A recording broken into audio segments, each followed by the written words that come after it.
I am Dr. Rajiv Mathur. When I was a student of Madras University for my master's program in information science, my computer science classes were held at IIT Madras. So, in other words, I learned the basis of computer science or computing from Madras IIT during 1978-79 period. Since I was since I was a bit poor in mathematics, I couldn't do much in practical computing. Then, however, I concentrated or I got interested in the algorithm, that is the set of rules, or step-by-step rules that make the computer work. And from Madras IIT, USIS Library Madras, and British Council Library, and also from the Madras University Library, I started to learn more about algorithms. However, I couldn't continue this further study of algorithm till I became one of the 9 members of FID Committee on Research on Theoretical Basis of Information Science or Informatics, under the chairmanship of Professor A.I. Mikhailov, father of informatics, in 1993. Then Professor for the committee, I had to learn more about computing or especially algorithm, as suggested by Professor Mikhailov. Then, after having some basis of algorithm, I started to concentrate on study of the knowledge, systematic study of knowledge, to treat knowledge as a commodity or a material commodity, though intangible, and how knowledge is produced by the humanity, how knowledge is consumed by the humanity, and the relationship between knowledge consumption and knowledge production, and also the different stages of the growth of knowledge that are taking place either in individual or society or the entire humanity. And on that basis, I made 2 theories in knowledge. First theory was theory of knowledge consumption production correlation, and the second theory was the stage theory of knowledge growth, that got published in 1985 from the USSR Academy of Science, Moscow, under the editorship of Professor A.I. Mikhailov, in the book Theoretical Problems of Informatics. Then these theories, I couldn't understand the theoretical or mathematical depth of my theories. So, however, this committee realized its unlimited potentialities, and they published in 8 or 9 languages. And then gradually those theories came to be known in my name, Matthew's theory of knowledge. Then, in connection with my national research project on knowledge management of universities in India, so I visited JNU in 1993, and I visited the computer science department of JNU, where Professor M.N. Nambiar was the dean of them. Then I met him, and I handed over a copy of the those theories, because he got interested to study more about the theories, as it was published from Moscow by the USSR Academy of Science, a very prestigious, internationally prestigious institute. Then he told me that I need at least 2 or 3 days to understand your theory. And then after that, I met him. He told that he asked first question, Mr. Matthew, are you a mathematician? I thought, no, sir, I was not even good in schools or universities or colleges in mathematics. I got just minimum marks. Oh. Then the next question was, what about your father?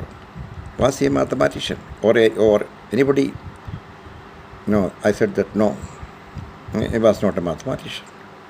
But he said, I am really surprised that your work is, say, high-level mathematics. Your theories, every word or every sentence in your theory could be translated into advanced level mathematical formulas and equations. Then I was really surprised. Then I conducted further research on those two theories. That helped me develop Knowmatics, KNOWMATICS, in 2005. And in Calicut University, we organized a 2-day national seminar on Knowmatics and knowledge technology, pointing out the inability or limitations of the digital computing in processing knowledge, and how knowledge technology could be developed.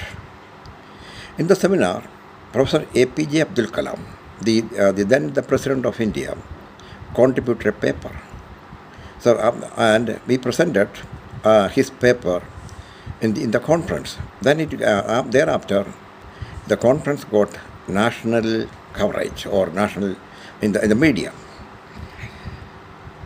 Then the report about the seminar was appeared in say Hindu, Indian Express, and so many other national newspapers. So at that time, at Calicut NIT, earlier known as Regional Engineering College, Calicut, there was some seminars on mathematics attended by some professors from Scandinavian countries, and they happened to read about the report of the national seminar on Knowmatics and knowledge technology. Then they asked us to hand over some of the papers or presentations or reports of the conference. Then they made the remarks that, so in Knowmatics, so in developing Knowmatics, I had used Pythagorean mathematics, and it was a high-level mathematics. But I was really surprised, because I heard only about Pythagorean theory or proof, and nothing more about him. So the peculiarity of Pythagorean mathematics is, he integrated spirituality and mathematics, and so that high-level integration. So in Knowmatics, actually, what I did was integrating the entire knowledge produced by the humanity, so scattered in hundreds of domains, and it was based on the finding that there exists a common structure for all domains, structure and methodology for all domains of knowledge, whatever may be the subject. So this unity is the unity of the structure and methodology of knowledge for all domains is the basis of Knowmatics. Then, in order to process knowledge, we need not the ordinary computing or classical computing technique, but very advanced computing techniques. Then only we could develop knowledge technology.